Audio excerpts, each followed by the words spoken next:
आज की इस महत्वपूर्ण गोष्ठी में ऑनलाइन के माध्यम से जुड़े हुए सभी युवा भाइयों बहनों का मैं सादर नमन करता हूं, अभिनंदन करता हूं।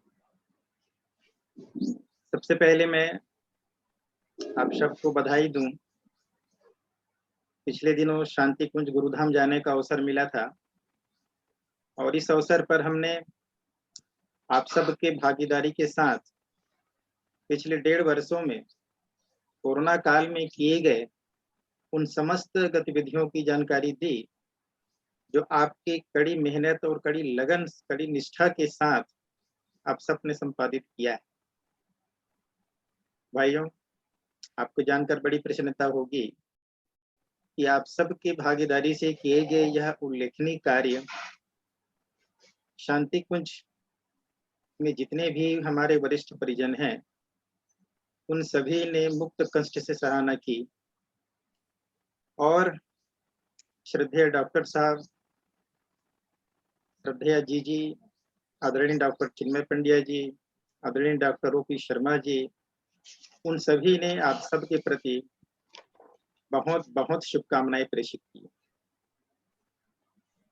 तो इसलिए उस सम्मान के, उस शुभकामना के हिस्सेदार आप सभी हैं, क्योंकि सभी का सम्मिलित प्रयास रहा है।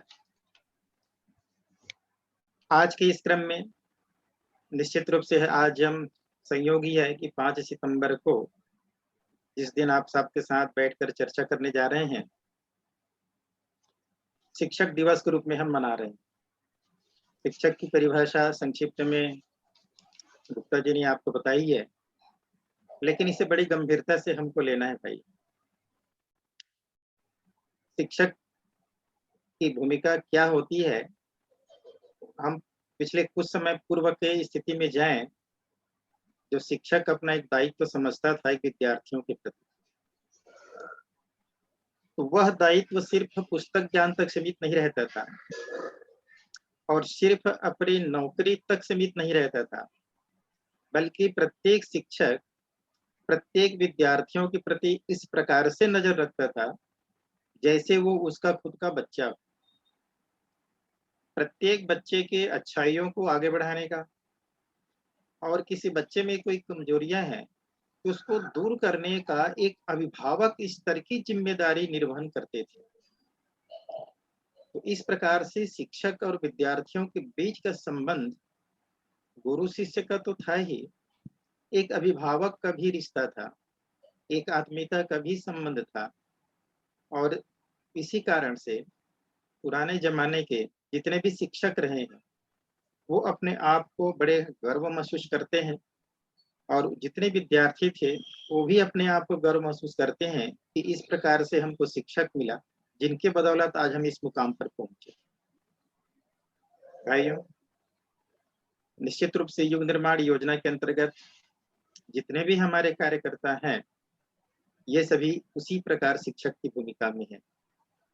हमें भी अपने आसपास के संपर्क में आने वाले भाइयों बहनों का उसी प्रकार से ही दायित्व का निर्वहन करना है जैसे एक सच्चे शिक्षक अपने विद्यार्थियों के लिए करता है।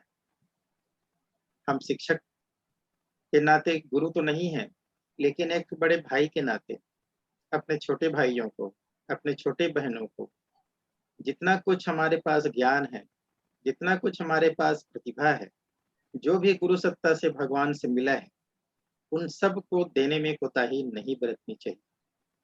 और या यदि जिस मुकाम पर पहुंचे हैं उसमें लगता है कि इसमें मिशन की कुछ भूमिका रही है, किसी भाइयों की कुछ भूमिका रही है जिससे कि आपको एक अच्छा मार्ग मिला, हम चाहेंगे कि ये मार्ग और ये प्रतिभा और ये चीजें आप अपने आसपास के लोगों को भी बताएं। तो आज शिक्षक दिवस के अवसर पर मन ही मन ये संकल्प हम अवश्य लें कि अपनी प्रतिभा को अपने छोटे भाइयों के बीच, अपनी बहनों के बीच हम प्रसारित करें। भाइयों, जिस अनुयाज की बात कही जा रही है, मैं उस विषय पे बात पे आऊंगा। मैं आज एक महत्वपूर्ण विषय पे आपसे चर्चा करना चाहता हूं और वह महत्वपूर्ण विषय है स्वर्ण जयंती वर्ष में युवा शक्ति की भूमिका क्या होनी चाहिए? जिस समय यह स्वर्ण जयंती वर्ष चल रहा है, क्या हमने कभी अपने मन में ये चिंतन किया कि इस एक वर्षीय स्वर्ण जयंती वर्ष में मेरी अपनी भूमिका क्या होनी चाहिए मिशन के प्रति? यदि आपके चिंतन में नहीं आया हो भाइयों, तो आज ही आप चिंतन करने के लिए बैठ जाइए। मेरी अपनी क्या जिम्मेदारी है? केंद्र से हमें जो दिशा निर्देश मिलेगा उसको तो हम करेंगे ही करेंगे। लेकिन क्या केंद्र से कुछ दिशा निर्देश नहीं मिलेगा तो हम अपने मन से कुछ नहीं करेंगे? हमारी अपनी कुछ भी जिम्मेदारी नहीं? भाइयों, मैं इस बात को इसलिए जोर देकर कहना चाहता हूँ कि ये समय जब स्वर्ण जयंती मनाने का हमको अवसर मिला है, एक ऐसी योजना का जिसे युग निर्माण योजना कहते हैं। युग का निर्माण की बात कौन कर सकता है? जो काल को नियंत्रित करने की क्षमता रखता हो। युग अर्थात एक समय होता है, एक काल चक्र होता है, कालखंड होता है, और उस कालखंड को निर्माण करना अर्थात बुरे समय को बदल करके अच्छे समय में लाना। तो ऐसे परिवर्तनकारी जो शख्सियत है, उस शख्सियत ने 50 वर्ष से पहले जिस शांति कुंज की स्थापना की, और हमारा परम सौभाग्य है कि हम उसके भागीदार बनने जा रहे हैं इस 50वें वर्ष में, स्वर्ण जयंती वर्ष में। परम सौभाग्य है। लेकिन ये सौभाग्य तभी सार्थक हो पाएगा भाइयों, जब हम अपना इसमें नियोजन कर पाएंगे। अन्यथा एक दर्शक की भांति हम ये वर्ष को बिता देंगे और हमारी अपनी भूमिका कहीं कुछ नहीं रहेगी। तो यह परम सौभाग्य खाली हाथ चला जाएगा। एकमात्र दर्शक बन करके चले जाएंगे।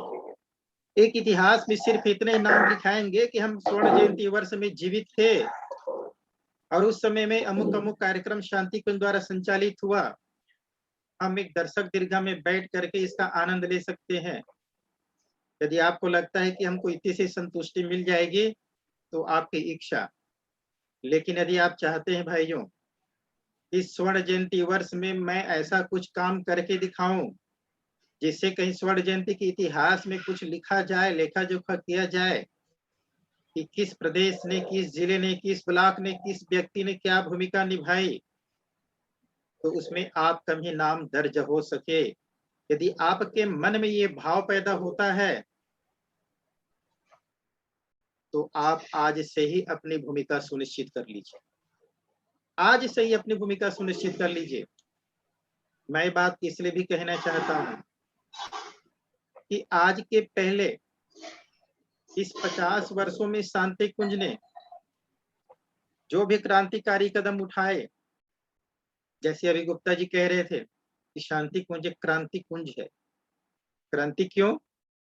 क्योंकि इन 50 वर्षों में शांति कुंज ने, परम पूज्य गुरुदेव ने अपने चिंतन से, अपने विचारों से एक से एक आध्यात्मिक क्रांति की है, एक से एक सामाजिक क्रांति की है, और जिसकी बदौलत आज दुनिया की नक्शा बदलने जा रही है।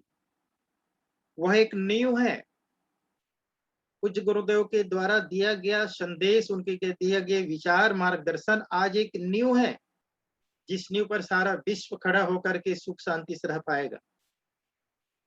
तो भाइयों, इन 50 वर्षों की उपलब्धियां शांति कुंज तो बताएगा, लेकिन आप जब से जुड़े हैं शांति कुंज से, मिशन से, गुरुदेव से, और जितना आप समझ पाए हैं उतना को ही आप समझने का प्रयास कीजिएगा।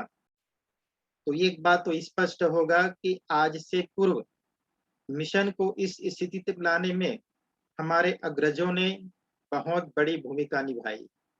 हमारे बड़े भाइयों ने, बड़ी दीदियों ने, बाबूजी लोगों ने कड़ी मेहनत की है, तब जा करके आज हमारी स्थिति यहाँ तक पहुंची है, बेहतर से बेहतर पहुंची है। आज के समय मान करके चलिए कि जब से गायत्री परिवार का संगठन खड़ा हुआ, तब से विभिन्न प्रकार की समस्याओं से जूझते हुए एक ऐसे फल लगाए, ऐसे पेड़ लगाया गया था जिसका फल अब आपको मिलने वाला है। मेहनत करने वाले कोई और थे, आपको तो सिर्फ फल लेना है, फल खाना है। तो फल खाने के लिए भी जितनी मेहनत करनी चाहिए उतनी मेहनत आपको करनी पड़ेगी, तब उसका फल मिलेगा। आम के पेड़ में लटका हुआ फल आप चाहें तो मैं गायत्री मंत्र की प्रार्थना करूं आपके मुंह में गिर जाए, तो ऐसा संभव नहीं है। पेड़ पे चढ़ना पड़ेगा, फल को तोड़ना पड़ेगा। तो जमीन से लेकर के फल को तोड़ने तक जितना मेहनत लगता है भाइयों, वो मेहनत हम सब भाइयों को बहनों को करना पड़ेगा। तब यह अवसर स्वर्ण जयंती का परम सौभाग्य कहला पाएगा। परम सौभाग्य भाइयों, एक तरफ सारे विश्व में हाहाकार मचा हुआ है विभिन्न समस्याओं को लेकर, तो एक तरफ सुखद अनुभूति लेकर के भी आ रहा है ये समय, जिसे देवासुर संग्राम कहते हैं। इस देवासुर संग्राम में प्रत्येक की भूमिका सुनिश्चित होनी चाहिए कि हम किस तरफ खड़े रहेंगे। आप दोनों तरफ पांव मत रखिएगा। आपको लगता है कि युग निर्माण की बातें बेकार है, समय फिजूल खर्ची है, कुछ नहीं होने वाला है, किंतु बहुत दिन से कहते आ रहे हैं, तो आप चाहे स्वतंत्र हैं, जैसा आप तब समय का नियोजन करिए, धन का नियोजन करिए, कोई बंधन नहीं है। लेकिन आप यदि समझ चुके हो और आपको लगता है कि सचमुच आने वाला समय बहुत ही सुंदर है, बहुत ही बढ़िया है, और जैसे गुरु सत्ता ने भविष्यवाणी की है वो समय आने वाला है, तो आने वाला है भाइयों, तो अपनी जिम्मेदारी निभाइए। देवासुर संग्राम में एक तरफ आप पैर जमा करके खड़े हो जाइए, देवताओं की श्रेणी में आ जाइए, जिससे कि आप अपने को भी नियोजित कर पाए अपने प्रतिभा के अनुसार। तो देवासुर संग्राम में जब देवताओं की तरफ आप खड़े होंगे तो क्या करेंगे? तो सबसे पहले स्वयं का निर्माण करें। नहीं भाई साहब, मैं समाज के निर्माण में मेरी बहुत रुचि है, मैं तो काम करूंगा। स्वागत है आपका समाज के निर्माण में, लेकिन आपका स्वयं का निर्माण हुए बिना आप समाज का निर्माण नहीं कर सकते। आपको लगता होगा कि आपकी कमजोरियों को कोई नहीं देख रहा है और आप जो बढ़िया बढ़िया उद्बोधन देंगे इससे लोग प्रेरित हो जाएंगे और समाज का निर्माण हो जाएगा, तो क्षमा करिएगा, ऐसा संभव नहीं। हमारी असलियत एक न एक दिन सामने आई जाएगी कि हम भीतर से कितने खोखले हैं और बाहर से क्या कहते हैं। इसलिए मैं सारी युवा भाइयों बहनों को निवेदन करना चाहूंगा, ये समय है चिंतन करने का, ये समय है मनन करने का, और ये परम सौभाग्य को सार्थक करने का समय है कि हम अपने स्वयं के व्यक्तित्व को निर्माण की दिशा में कैसे आगे बढ़ाएं। जितना आप कर सकते हैं स्वयं का निर्माण करें, परिवार का निर्माण करें, फिर समाज का निर्माण की दिशा में अग्रसर हों। फिर मैं निवेदन करूंगा कि कोई मुझे बताएगा तो मैं करूंगा। आपके मन में यदि हुक पैदा होगा तो बताने वाले भी मिल जाएंगे। आप जिज्ञासा तो पैदा करिए, आप जिज्ञासा पैदा करेंगे तो आपको मार्गदर्शन भी मिल जाएगा।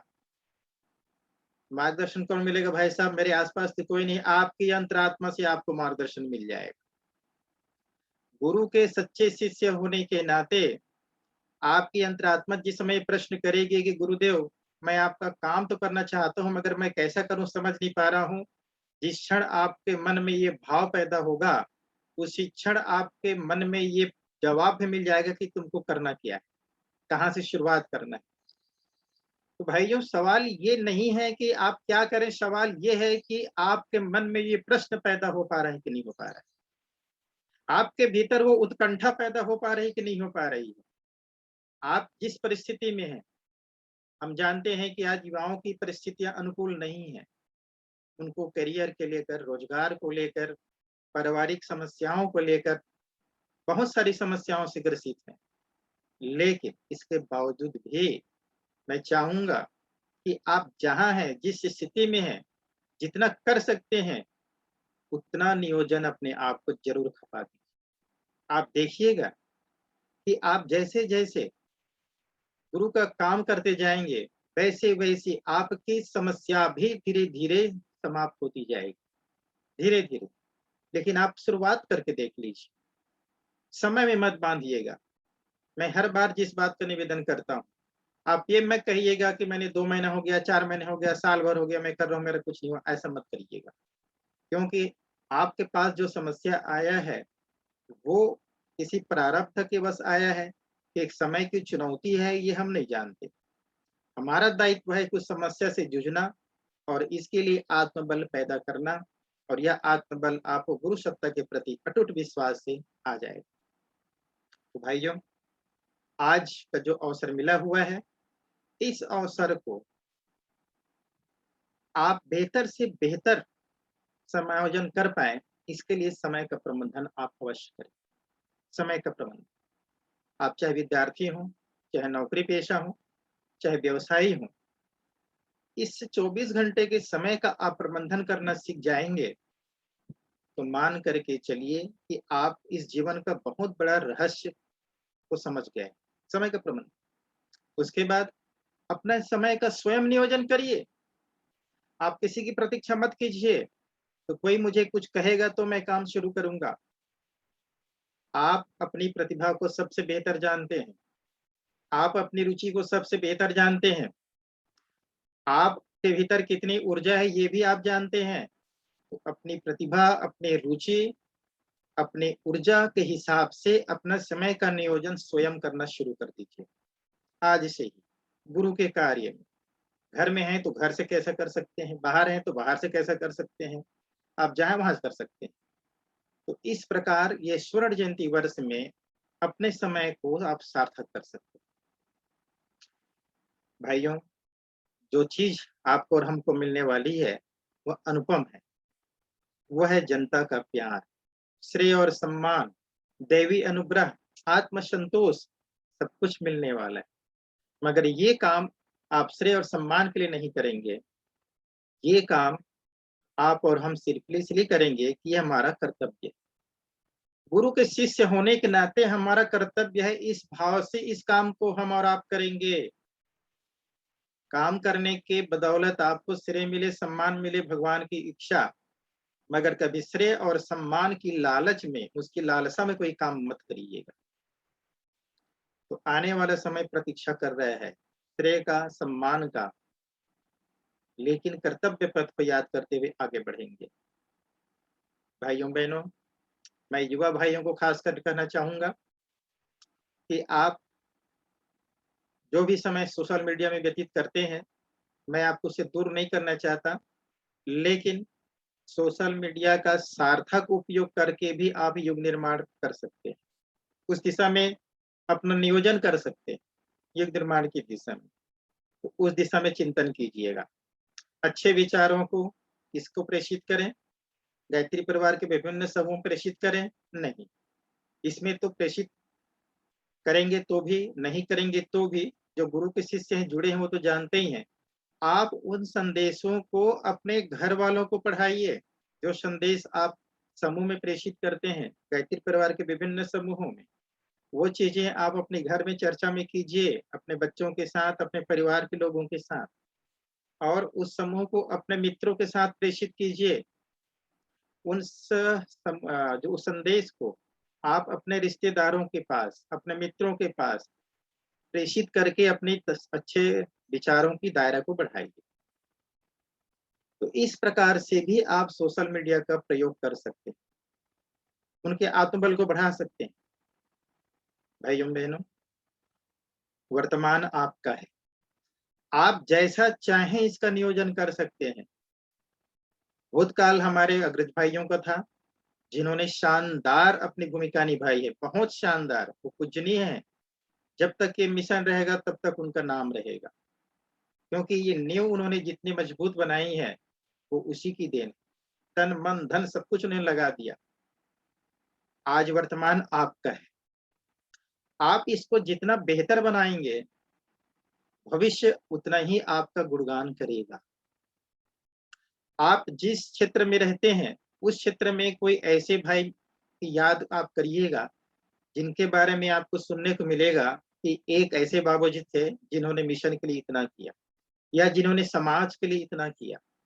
किसी गांव में स्कूल नहीं था, लेकिन अमुक बाबूजी ने अपनी मेहनत से वो स्कूल निर्माण किया। ये जितने भी सामाजिक दायित्वों का निर्वहन किए हैं, उनका गुणगान हम आज भी करते हैं। तो ये समय आपके लिए भी आया है कि इस समय जितना काम आप करेंगे समाज के लिए, आने वाली पीढ़ी आपका गुणगान करेगी, आपका गुणगान करेगी। तो भाइयों, भविष्य के गुणगान के लिए ना सही, मैं बार बार निवेदन कर रहा हूँ कि आप अपने कर्तव्य निभाने के लिए, कि ये जो स्वर्ण जयंती वर्ष आया है और जिसमें हम भागीदारी कर रहे हैं, जिसे हम परम सौभाग्य मानते हैं, तो इसमें दर्शक की भूमिका में नहीं, बल्कि एक कर्म योगी की भांति कर्म करके अपनी भूमिका को संपादित करें। हम युग निर्माणी कहलाते हैं, युग निर्माण के सेनानी कहलाते हैं। सेना हमेशा व्यग्र रहती है। सेना, कोई व्यक्ति जब फौज में जाता है तो उसकी तमन्ना होती है कि उसके रिटायर होने के पहले उसे बंदूक चलाने का अवसर मिले, जिससे कि वह सेना में जाने का अपने दायित्व को सार्थक कर सके। ऐसी तमन्ना लेकर के सेना में भर्ती होता है। उस समय उसको ये ध्यान नहीं रहता कि मैं बंदूक चलाऊंगा तो मुझ पर भी कोई बंदूक चलाएगा, तो मेरे प्राण चले जाएंगे, तो मेरे परिवार का क्या होगा, ये कोई सेनानी नहीं समझता। सेना का एक भी जवान इस सोच के साथ ड्यूटी नहीं करता। यदि इस सोच के साथ वह ड्यूटी करता तो एक पल भी वह बंदूक नहीं चला सकता। बिल्कुल। तो जिस प्रकार ये प्राणों को बलिदान देने का संकल्प के साथ मोर्चे पे डटे रहते हैं, हमें और आपको तो प्राणों की आहुति भी देनी नहीं पड़ रही है भाइयों, बल्कि हमारा, हम तो ऐसी मोर्चे पे खड़ा कर रहे हैं गुरु सत्ता, जहां फूल बरसने वाले हैं, जहां श्रेय और सौभाग्य के पुष्प वर्षा होने वाली है। ऐसी जगहों पर हमें खड़ा करने, ऐसे मोर्चे पर हमको डटा दिए हैं, जहां परिवार के बीच रह करके थोड़ा सा काम कर करके हमें पुष्प वर्षा होने वाली हमारे ऊपर। तो भाइयों, ये युग निर्माणी सेनानी का कर्तव्य निभाएं, सैकड़ों जन्मों को सार्थक करें, सैकड़ों जन्मों को भाइयों। ये जो अवसर मिला है युग निर्माण के काम करने का, आप लोग गुरुदेव का उद्बोधन प्रवचन सुने होंगे। प्रज्ञा युग जो आएगा वह लाखों वर्षों तक रहेगा।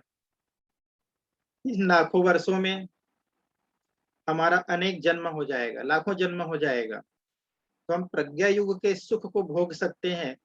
मगर प्रज्ञा युग निर्माण करने में जो कर्म करना चाहिए वो हमें अवसर नहीं मिलेगा। यदि आप कहीं बगीचे का निर्माण कर रहे हैं, तो बगीचा निर्माण में जिनकी भागीदारी रही, जिन्होंने अपनी पसीना बहाया, और उसके बाद जब बगीचे का निर्माण हो गया, जब शिलापट्ट में नाम आएगा कि किसने किसने बगीचे के निर्माण में भागीदारी की, तो उसमें जब आपका नाम रहेगा तो आपको बड़ा गर्व होगा। जब संसार के लोग उस बगीचे को देखने आएंगे और कहेंगे वाह, क्या बगीचा बनाया है आप लोगों ने, तो आपका सीना गर्व से फूल उठेगा, इसलिए इस बगीचे में मेरा भी कुछ योगदान था, बड़ी प्रसन्नता होगी आपको। ठीक इसी प्रकार, और जब ऐसे लोग जब सामने आएंगे जो उस समय वहां मौजूद तो थे, लेकिन बगीचे के निर्माण में उन्होंने कोई भागीदारी नहीं निभाई, वो सिर्फ पछतावा करेंगे कि काश उस समय मैं भी अपनी भूमिका निभाया होता, मेरा भी नाम इस शिलापट्ट में होता, और मुझे भी गर्व महसूस होता, मुझे भी बधाइयां मिलती। भाइयों, ये समय वही प्रज्ञा युक्त निर्माण में अभी जो वक्त मिला हुआ है, ये वक्त सबसे कीमती, सबसे बेहतर, सबसे दुर्लभ है। और यह युवा भाइयों के लिए दुर्लभ है, क्योंकि वरिष्ठों ने अपनी भूमिका निभाई। अब हमारी और आपकी बारी है, हम इसको आगे बढ़ाकर लेके चलें। मैं आह्वान करूंगा सारे युवा भाइयों को कि आपकी अपनी प्रतिभा, आपकी अपनी क्षमता का नियोजन अपने स्तर से शुरू कर दीजिए, और देखिए यह स्वर्ण जयंती वर्ष आपका और हमारे जीवन में कैसा सार्थकता लेकर आया है। भाइयों, मुझे विश्वास है कि आप जरूर चिंतन करेंगे और स्वर्ण जयंती वर्ष में अपनी भूमिका को अवश्य सुनिश्चित करेंगे। इन्हीं शुभकामना के साथ इस विषय को मैं यहीं समापन कर रहा हूँ।